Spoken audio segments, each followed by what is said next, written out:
Cougar Nation. A 75-yard touchdown run down the far sideline. Every Monday at 6 on KSL News Radio.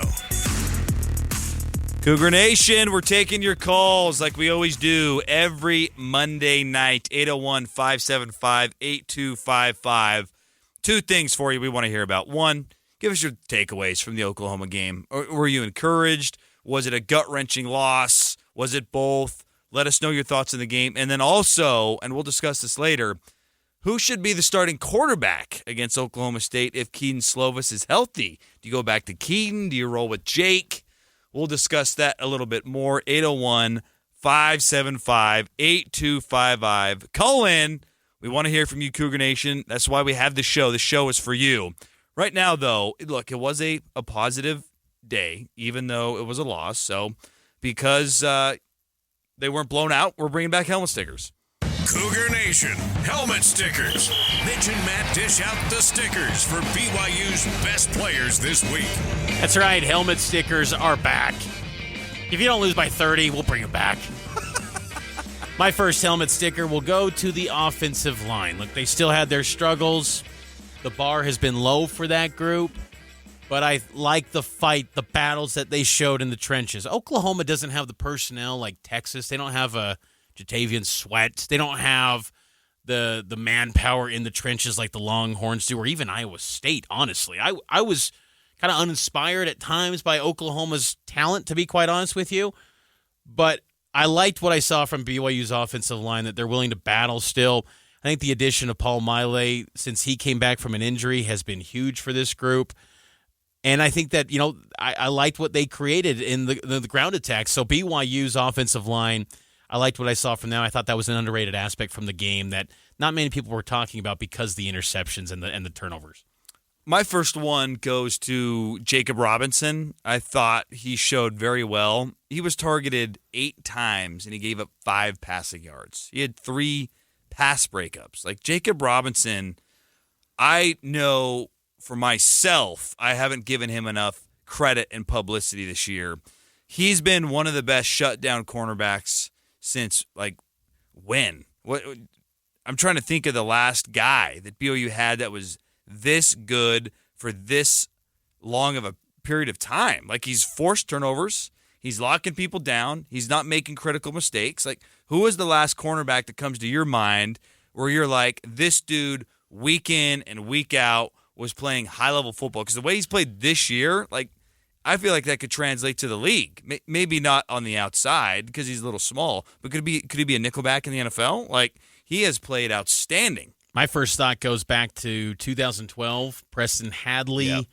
That group. He's better than Preston, though. Yeah, I agree. And Robertson Daniel was pretty good in 2014, but that defense in that year was not very good. Troy Warner was good at BYU, had some moments in the NFL, but he was kind of bouncing around safety and corner, was never really healthy. So, yeah, I think maybe you have to go farther back to Gennaro, his position coach. I think so. To say best lockdown corner since, or maybe even Brian Gray, Tim McTire, guys like that. That's been 25-something years ago. So, yeah, Jacob Robinson's done an outstanding job. It's one of the reasons why General Guilford was named, a Broyles Award nominee for the top assistant coach in college football because of the production that we're seeing from the cornerbacks, and Jacob Robinson has done a great job. My other helmet sticker goes into the secondary, Talon Alfrey. I thought he gave some nice production for BYU. He was actually the man on the tackle that Dylan Gabriel took a hard hit on the ground that caused him to be sidelined for the second half. I thought Talon Alfrey did an excellent job. He had 10 tackles on the game. And, he's someone that I know this coaching staff is really high on. They love his athleticism. He's dealt with so many injuries in his BYU career, even in the Oklahoma game. In his second week back from an injury in fall camp, he's down on the field. You're thinking, oh, no, he's got another setback. But Alfrey did a really nice job. He spoke to the media after the game on Saturday, and just a well-spoken guy. And I thought that, he's someone that's only a sophomore. Even though he's been around the program for a lot of years, he comes back next year. Him, Micah Harper, that could be a nice safety tandem if they're ever healthy. And then Crew Wakely as well. BYU's building some numbers there at safety for 2024 and beyond. What'd you make of Micah Harper being dressed? That was kind of a surprise, wasn't it? That was a huge surprise because he had a devastating ACL injury in fall camp, and he went through those pregame warm-ups and had a knee brace on, but maybe it gives you hope that he could get go through a few practices in spring ball coming up in March. Mine goes to Aiden Robbins, my last one, 22 for 182. He outrushed Oklahoma by himself, and unfortunately, it's the carry he should have had, number 23, that will probably be the play that is remembered most for this football game. But he was awesome. You know what I loved about this, too? I loved that he was the guy. Like, 2 carries for Deion Smith, 1 for L.J. Martin. When someone's rolling like that, feed him the ball. I thought that was a really encouraging sign from Aaron Roderick that he just identified, this is the guy, feed him the balls. Too often on both sides of the ball, Mitch, there's personnel, packages, there's substitutions, analytics, 3rd and 7, go at this guy. How about we just play our best players as much as possible? And they did it with Aiden Robbins, and it's a shame that Jake Retzloff didn't hand him the ball at the 2-yard line because that would have been a TD.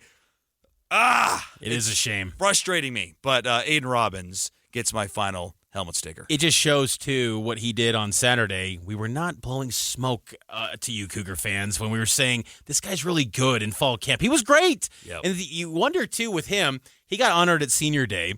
You kind of wonder what his thought process is going to be about next year, whether BYU goes to a bowl or not. I hope that he runs it back and comes back one more year because he's finally finding his groove, his place within this BYU offense. Because you think back to January, he had the wrist surgery, and then in fall camp, he suffers the rib injury. He was never healthy until about, this month, really.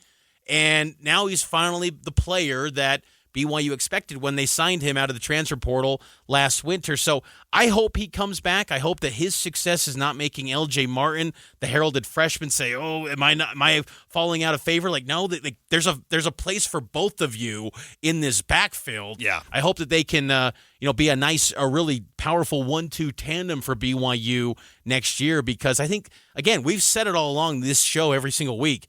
There's talent at running back. It's not like BYU doesn't have the players. Maybe you could say Tyler Algier's presence on the sideline on Saturday gave a lift to Aiden Robbins, where he's like, I got to impress this guy and show him how it's done, because I can't roll out with 20 yards on 20 carries in front of Tyler Algier, one of the greatest to ever do it. So I thought Robbins was impressive on Saturday for sure. There you go. Cougar helmet stickers brought to you by Blue Barn Wealth. Let's get out to the phone line, our first call, and we want more, for the record. 801-575-8255. Takeaways on the game. You can give us your thoughts on the quarterback situation, or Brandon from Orem wants to chime in on possible coaching changes. What are you thinking, Brandon? Yeah, kind of along the lines of what Kalani was asked today in his press conference, asked about any coaching changes that he's planning on making. Just wanted to ask you guys' thoughts on what you guys think. And to answer the question of the day, I do for sure think, the season would definitely be a disappointment if we didn't get to bowl eligibility. And so along those lines, assuming that didn't happen, what changes do you guys think would need to be made and will be made? So thanks. Thanks for the call, Brandon. I think that you start on the offensive side if you're going to make changes. I think the defensive side is given a pass. I think that Kalani kind of said that after the Iowa State game when he said he felt like players weren't bought into the system. I kind of interpreted that as, hey, give Jay Hill some time to get his personnel. Not a knock on the upperclassmen. I don't think all upperclassmen fall under not buying into the scheme, but let's call it what it is. There hasn't, the personnel at the top, the upperclassmen at the defensive side, they haven't had much success defensively, whereas Jay Hill, excellent recruiter, he's going to get the personnel in to have success. Some of the best players on this defense this year are guys that Jay Hill and this staff brought in: Vong Fachan, Eddie Heckard, Camden Garrett.